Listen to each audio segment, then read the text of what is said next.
Hello students, Assalamu alaikum. We are hope that you are safe and sound at your home.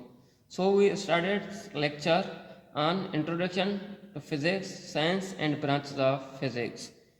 Word science is derived from Latin word scientia, whose means to know or to knowledge. ये जो हमारे पास word science है वो Latin word scientia से लिया गया, जिसका मतलब है टू नो और टू नॉलेज। अभी हम साइंस को कैसे डिफाइन कर सकते हैं, how we can define the term science. So science is the study of natural process. Science is know anything on the basis of observation and experiment. ये जो हमारे आसपास में जो भी नेचुरल प्रोसेस हो रहे हैं, इस सारे नेचुरल प्रोसेस की स्टडी को, इस सारे नेचुरल प्रोसेस की इंफॉर्मेशन को, इस सारे नेचुरल प्रोसेस की नॉलेज को हम नाम देते हैं साइंस। अभी हमारे पास सवाल ये हो रहा है कि नेचुरल प्रोसेस का क्या मतलब है। नेचुरल प्रोसेस का मतलब है मोशन ऑफ बॉडीज भी हो सकता है। नेचुरल प्रोसेस का मतलब है ग्रोइंग ऑफ प्लांट्स भी हो सकते हैं। नेचुरल प्रोसेस का मतलब है how day and night change हो सकते हैं। वैसे तो बहुत सारे नेचुरल प्रोसेस हैं। इस सारे नेचुरल प्रोसेस की स्टडी को, इस सारे नेचुरल प्रोसेस की इंफॉर्मेशन को हम नाम देते हैं science. Whereas second one is that science can be classified into two main branches. Here there are various branches of science, but here we discuss two main branches of science. First one is biological science.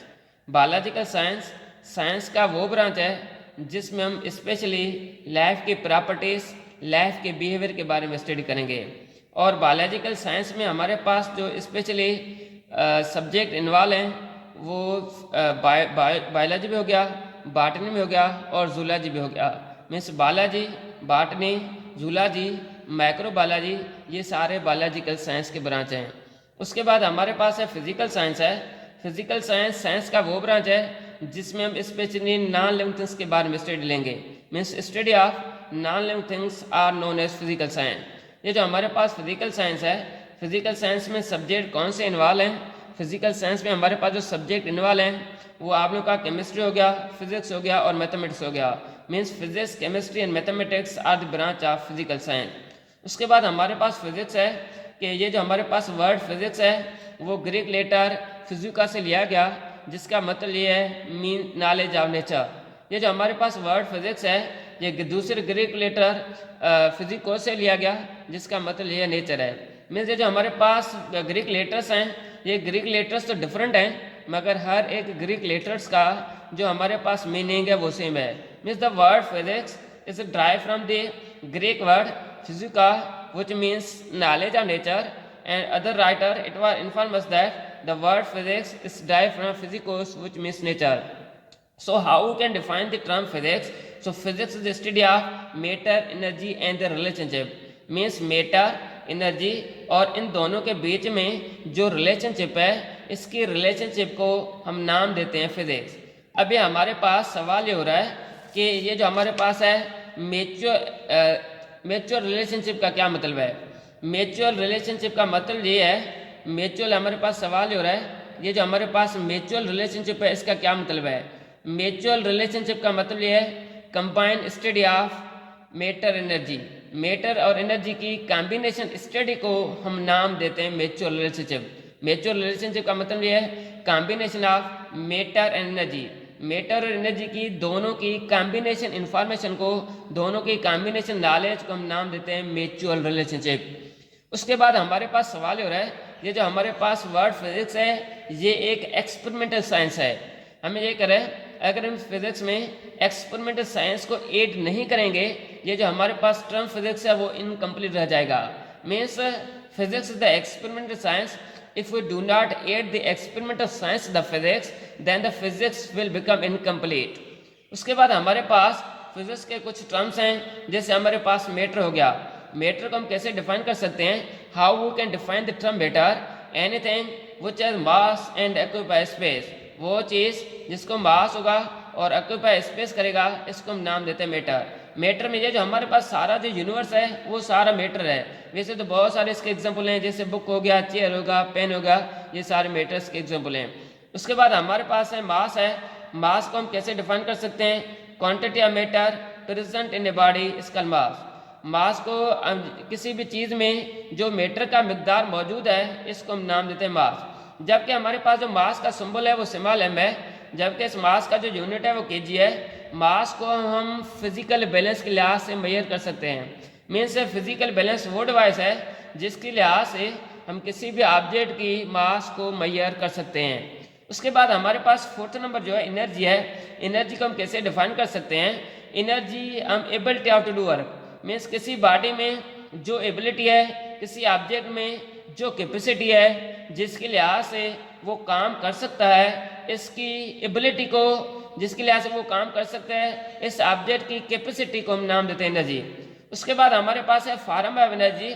वैसे तो energy के बहुत सारे form है, मगर हमने यहाँ से चंद एनर्जी के फॉर्म डिस्कस किए हैं।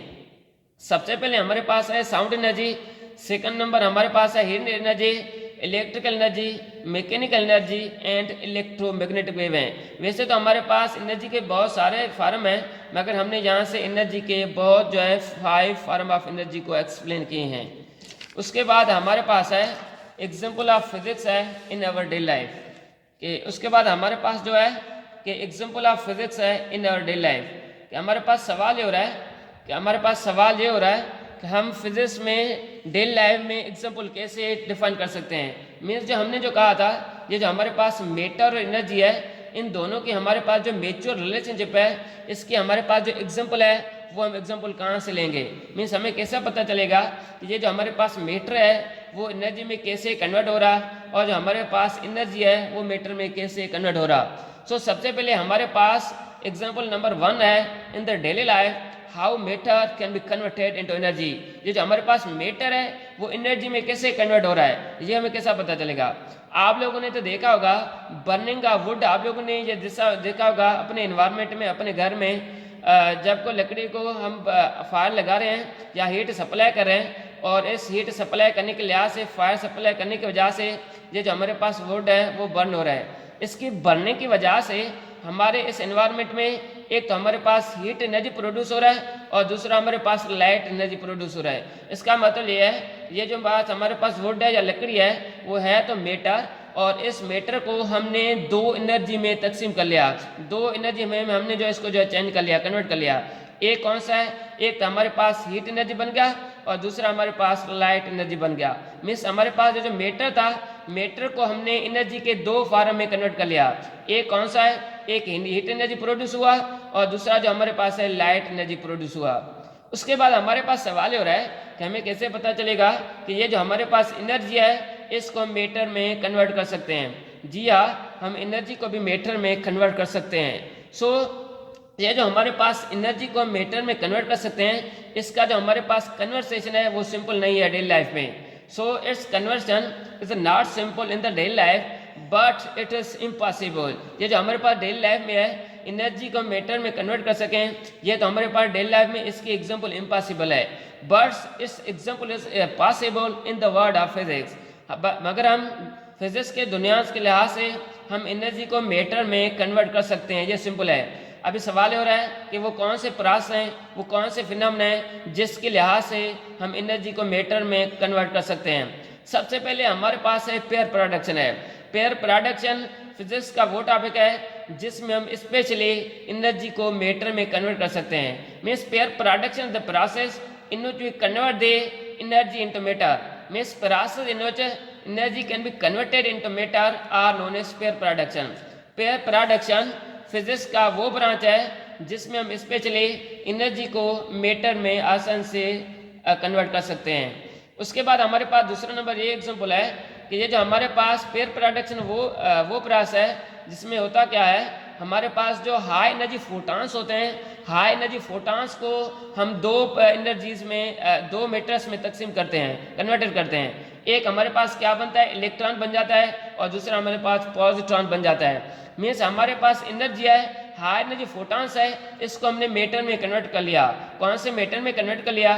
एक तो हमारे पास इलेक्ट्रॉन बन गया, दूसरा हमारे पास पॉजिट्रॉन बन गया। Means in the pair production the process in which the high energy photons converted into 2 matter. First one is electron, whereas second one is positron. So example number 3, according to Einstein famous equation. आप लोगों ने Einstein का famous equation तो सुना होगा E is equal M C square. Here E का मतलब energy है, स्मॉल m का मतलब मास है और C का मतलब ये स्पीड ऑफ लाइट है। ये जो हमारे पास इक्वेशन नंबर 1 है, इक्वेशन नंबर 1 हमें ये बता रहा है कि आइंस्टाइन ने हमें सबसे पहले 1905 में ये बताया था, ये जो हमारे पास equation E is equal M C square है, इसका मतलब क्या है? इसका मतलब ये है कि मैटर को हम एनर्जी में कन्वर्ट कर सकते हैं और एनर्जी को मैटर में कन्वर्ट कर सकते हैं। इसका मतलब ये है matter energy both are converted with each other, means matter और एनर्जी को हम आपस में कन्वर्ट कर सकते हैं। इसका मतलब है मैटर को हम एनर्जी में कन्वर्ट कर सकते हैं और एनर्जी को मैटर में भी हम कन्वर्ट कर सकते हैं आसान से। From the equation E is equal to M C square.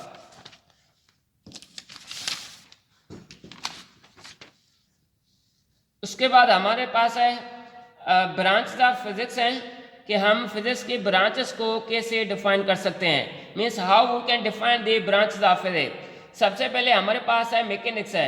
Mechanics physics का वो ब्रांच है जिसमें हम ऑब्जेक्ट की मोशन के बारे में स्टडी कर रहे हैं और जिसमें हम उस ऑब्जेक्ट की काजेस के बारे में पढ़ेंगे और उस ऑब्जेक्ट की अफेक्ट के बारे में पढ़ेंगे। Means mechanics is the branch of physics in which we study about the motion of object in which its causes and effect। Mechanics physics का वो ब्रांच है जिसमें हम ऑब्जेक्ट के काजेस और अफेक्ट के बारे में स्टडी करेंगे। उसके बाद हमने क्या किया, फिजिक्स ने मैकेनिक्स को दो ब्रांच में तकसीम कर लिया। एक तो हमारे पास बन गया काइनेमेटिक्स, दूसरा हमारे पास बन गया डायनामिक्स। काइनेमेटिक्स फिजिक्स का वो ब्रांच है जिसमें हम ऑब्जेक्ट के मोशन के बारे में तो स्टडी करेंगे मगर हम इसमें काजेस के बारे में डिस्कस नहीं करेंगे। Means kinematics the branch of mechanics in which we study about the motion of object but in which we are not discuss the term causes. Kinematics में हम काजेस के बारे में डिस्कस नहीं करेंगे मगर ऑब्जेक्ट के मोशन के बारे में स्टडी करेंगे। डायनामिक्स फिजिक्स का वो ब्रांच है जिसमें हम ऑब्जेक्ट के मोशन के बारे में तो स्टडी करेंगे मगर हम इसमें काजेस के बारे में डिस्कस करेंगे। मीन्स डायनामिक्स फिजिक्स का वो ब्रांच है जिसमें study of motion of object in which we study in we discuss is causes. Dynamics physics का वो ब्रांच है जिसमें हम ऑब्जेक्ट के मोशन के बारे में तो पढ़ेंगे मगर हम इसके साथ साथ हम उस ऑब्जेक्ट की काजेस के बारे में डिस्कस करेंगे। उसके बाद हमारे पास है साउंड है। साउंड फिजिक्स का वो ब्रांच है जिसमें हम साउंड वेव के बारे में स्टडी करेंगे, जिसमें हम साउंड वेव की प्रॉपर्टीज के बारे में स्टडी करेंगे, जिसमें हम साउंड वेव की प्रोडक्शन के बारे में स्टडी करेंगे, जिसमें हम साउंड वेव की एप्लीकेशंस के बारे में पढ़ेंगे। Mean sound wave is the branch of physics in which we study about the sound wave, in which we study the properties of wave, in which we study the production, in which we study the applications, in which इसमें कौन से involve हैं, इसमें हमारे पास तो interference भी हो गया, स्टेशन वेव हो गया, डॉपलर इफेक्ट भी हो गया और रेडार सिस्टम हो गया। Means interference, Doppler effect, station wave और रेडार सिस्टम, इस सारे की इंफॉर्मेशन हमें जो है साउंड देगा। उसके बाद हमारे पास हीट है। हीट फिजिक्स का वो ब्रांच है जिसमें हम हीट के नेचर के बारे में पढ़ेंगे, जिसमें हम हीट की एप्लीकेशन के बारे में पढ़ेंगे, जिसमें हम हीट की वर्किंग के बारे में पढ़ेंगे। Means heat is the light is the branch of physics. Light physics का वो ब्रांच है जिसमें हम स्पेशली लाइट की प्रॉपर्टीज के बारे में पढ़ेंगे, लाइट की एप्लीकेशन के बारे में पढ़ेंगे और लाइट की वर्किंग के बारे में पढ़ेंगे। हमारे पास लाइट में कौन से टर्म इन्वॉल्व हैं, हमारे पास लाइट में टेलीस्कोप आ गया, आप लोगों का माइक्रोस्कोप आ गया, आप लोगों का कैमरा आ गया। ये जो हमारे पास टेलीस्कोप है, माइक्रोस्कोप है, कैमरा है, ये सारे हमें जो स्टेट देगा वो लाइट देगा। इसके लिहाज से हम टर्म लाइट को कैसे डिफाइन कर सकते हैं। So light is the branch of physics in which we study about the properties of light, in which we study about the application of light, in which we study about the working of light. इनमें जो importance terms involve हैं वो हमारे पास है telescope है, के microscope है और जो हमारे पास है कैमरा है। उसके बाद हमारे पास फिजिक्स का ब्रांच है जिसका नाम है हीट है कि हम हीट को कैसे डिफाइन कर सकते हैं। हीट फिजिक्स का वो ब्रांच है जिसमें हम स्पेशली हीट के नेचर के बारे में पढ़ेंगे, हीट के इफेक्ट के बारे में पढ़ेंगे और हीट के मोड्स ऑफ ट्रांसफर के बारे में पढ़ेंगे। Means heat is the branch of physics in which we study its nature, in which we study its effect, in which we study its modes of transfer of heat. मेरे कहने का मतलब है heat physics का वो branch है जिसमें हम हीट के नेचर देखेंगे, जिसमें हम हीट के इफेक्ट के बारे में पढ़ेंगे, जिसमें हम हीट के मूड्स के बारे में पढ़ेंगे। मूड्स का मतलब ये है कि हम हीट को एक जगह से दूसरी जगह से आसान से ट्रांसफर कर सकते हैं। मूड्स का मतलब है सोर्स है जिसके लिहाज से हीट एक जगह से दूसरी जगह पे ट्रांसफर हो सकता है। उसके बाद हमारे पास हीट में हम स्पेशल थर्मोडायनामिक्स के बारे में पढ़ेंगे, हीट में हम हीट इंजन के बारे में पढ़ेंगे, हीट में हम रेडिएशन के बारे में पढ़ेंगे और हीट में हम कंडक्शन के बारे में पढ़ेंगे। उसके बाद हमारे पास प्लाज्मा फिजिक्स है। Plasma physics the branch of physics in which study about the ionised state of matter.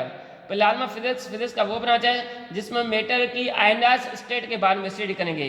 अभी आयनाइज्ड स्टेट ऑफ मैटर के प्रॉपर्टीज के बारे में पढ़ेंगे, आयनाइज्ड स्टेट ऑफ मैटर के प्रोडक्शन के बारे में पढ़ेंगे। और इसमें हमारे पास जो प्लाज्मा फिजिक्स है, प्लाज्मा फिजिक्स को दूसरा हम नाम देते हैं fourth state of matter.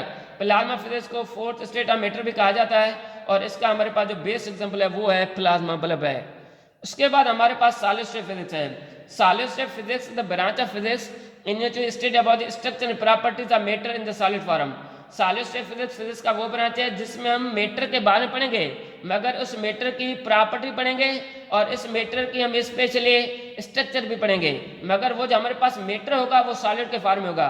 Means solid state physics the branch of physics in which we study about the properties of matter in which we study about the structure of matter in the solid form. ये जो हमारे पास solid state physics है, इस solid state physics में important term कौन से हैं? एक हम सॉलिड स्टेट फिजिक्स में मैटर की फिजिकल प्रॉपर्टीज के बारे में पढ़ेंगे, इसको हम मैक्रोस्कोप लेवल के लिहाज से पढ़ेंगे। और अभी हमारे पास सवाल हो रहा है कि मैटर की फिजिकल प्रॉपर्टीज का क्या मतलब है। मैटर की फिजिकल प्रॉपर्टीज का मतलब ये है mechanical properties of matter, electrical properties of matter and magnetic properties of matter. Means mechanical properties, electrical properties and magnetic properties, ये जो हमारे पास तीन मैटर की प्रॉपर्टीज हैं इसको हम नाम देते हैं फिजिकल प्रॉपर्टीज ऑफ मैटर। उसके बाद हमारे पास है फिजिक्स का जो हमारे पास ब्रांच है वो है एटॉमिक फिजिक्स है। डियर स्टूडेंट, एटॉमिक फिजिक्स का वो ब्रांच है जिसमें हम स्टडी एटम के स्ट्रक्चर के बारे में पढ़ेंगे, एटम के प्रॉपर्टीज के बारे में पढ़ेंगे। Means atomic physics the branch of physics in which study about the structure of atom, in which study about the properties of atom. Atomic physics का वो ब्रांच है जिसमें एटम के स्ट्रक्चर, जिसमें हम एटम की प्रॉपर्टीज के बारे में पढ़ेंगे। अभी हमारे पास सवाल हो रहा है कि इस एटॉमिक फिजिक्स में हम कौन सी इंपॉर्टेंट टर्म के बारे में पढ़ेंगे। एटॉमिक फिजिक्स का वो ब्रांच है जो हमें एक्सरेज के बारे में बताएगा, जो हमें बोर एटॉमिक मॉडल के बारे में बताएगा, जो हमें लेजर के बारे में बताएगा। मीन्स लेजर की स्टडी को, लेजर की नॉलेज को हम नाम देते हैं एटम फिजिक्स। उसके बाद हमारे पास न्यूक्लियर फिजिक्स है। न्यूक्लियर फिजिक्स का वो ब्रांच है जिसमें हम न्यूक्लिया के बारे में पढ़ेंगे। एटम के अंदर जो न्यूक्लिया है इसका स्टडी, इसका प्रॉपर्टी कौन से हैं, इसके बिहेवियर कौन से हैं, और एटम के न्यूक्लिया के अंदर कितने पार्टिकल्स मौजूद हैं। एटम के न्यूक्लिया के अंदर जो पार्टिकल्स मौजूद हैं इस सारे की इंफॉर्मेशन को हम नाम देते हैं nuclear physics. Means nuclear physics is the study of nuclear, nuclear physics is the study of properties of nuclear, nuclear physics is the study of behaviour of nuclear and the particle present in the nuclear. Nuclear physics का वो branch है जिसमें हम न्यूक्लिया के बारे में पढ़ेंगे, जिसमें हम न्यूक्लिया के प्रॉपर्टीज के बारे में पढ़ेंगे, जिसमें हम न्यूक्लिया के बिहेवियर के बारे में पढ़ेंगे, और जिसमें हम न्यूक्लिया के अंदर जो पार्टिकल्स मौजूद हैं इसके बारे में पढ़ेंगे। अभी हमारे पास न्यूक्लियर फिजिक्स में कौन से टॉपिक इन्वॉल्व हैं? ये तो हमारे पास फर्स्ट हमारे पास है रेडियोएक्टिव डीके है, सेकंड हमारे पास फिशन है, थर्ड फ्यूजन है, और फोर्थ नंबर हमारे पास पेयर प्रोडक्शन है। इस सारे की हमारे पास जो इन्फॉर्मेशन देगा वो न्यूक्लियर फिजिक्स देगा। उसके बाद हमारे पास है relative mechanics. Relative mechanics physics का वो ब्रांच है जिसमें हम ऑब्जेक्ट के मोशन के बारे में पढ़ेंगे। उस ऑब्जेक्ट का जो रिलेटिव वेलोसिटी होगा वो स्पीड ऑफ लाइट के बराबर होगा। Means relative mechanics the branch of physics in which study about the motion of object whose relative velocity is approximately equal to the speed of light। Relative mechanics physics का वो branch है जिसमें हम object के motion के बारे में तो पढ़ेंगे, मगर उस ऑब्जेक्ट का जो वेलोसिटी होगा वो स्पीड ऑफ लाइट के अप्रोक्सीमेटली बराबर होगा। इस रिलेटिव मैकेनिक्स में कौन से टर्म इन्वॉल्व हैं? एक तो हमारे पास स्पेशल है और सेकंड हमारे पास general theory of relativity. Means special and general theory of relativity के बारे में जो हमें इंफॉर्मेशन देगा वो हमें रिलेटिव मैकेनिक्स देगा।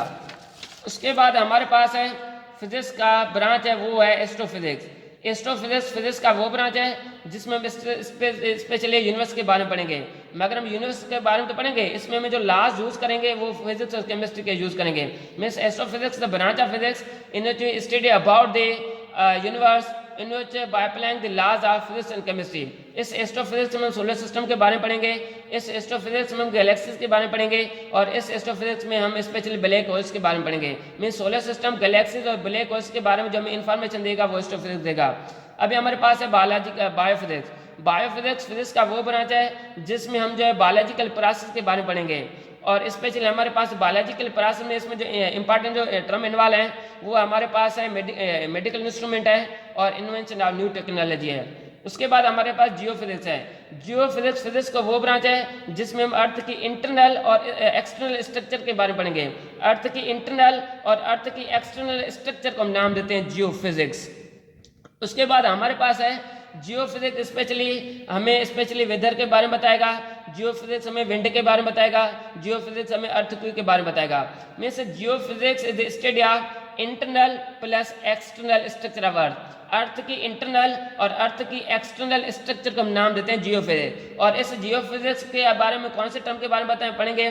जियोफिजिक्स हमें वेदर के बारे में बताएगा, जियोफिजिक्स हमें विंड्स के बारे में बताएगा, और जियोफिजिक्स हमें जो अर्थक्वेक के बारे में बताएगा। मीन्स वेदर्स, विंड्स, अर्थक्वेक, इस सारे के में हमें जो इन्फॉर्मेशन देगा वो हमें जियोफिजिक्स देगा। उसके बाद हमारे पास बायोफिजिक्स है। बायोफिजिक्स फिजिक्स का वो ब्रांच है जिसमें हम स्पेशली बायोलॉजिकल प्रोसेस के बारे में पढ़ेंगे, और इसमें हम जो मेथड यूज़ करेंगे वो फिजिक्स की मेथड यूज़ करेंगे। और हमारे पास जो बायोफिजिक्स है इसमें जो स्पेशली जो इंपॉर्टेंट जो टॉपिक हैं वो कौन से हैं? वो एक तो मेडिकल इंस्ट्रूमेंट है, और दूसरा हमारे पास इन्वेंशन ऑफ न्यू टेक्नोलॉजी है। Means medical instrument and invention of new technology, ये जो हमें बताएगा वो बायोफिजिक्स बताएगा। So dear students, your homework next time you will done your homework. Scope of physics meant what was the importance of physics in their life and why we study physics. मेरे प्यारे dear students, हमारे पास जो next topic होगा वो scope of physics होगा कि हम physics क्यों पढ़ रहे हैं, हमें फिजिक्स पढ़ने पे क्यों मजबूर कर रहे हैं, इसकी हम स्टडी करेंगे और इसके हम स्पेशली यूजेस के बारे में पढ़ेंगे, जिसके लिए आज से इंशाल्लाह we will see on next time and you may study the homework whose name is scope of physics. Thank you.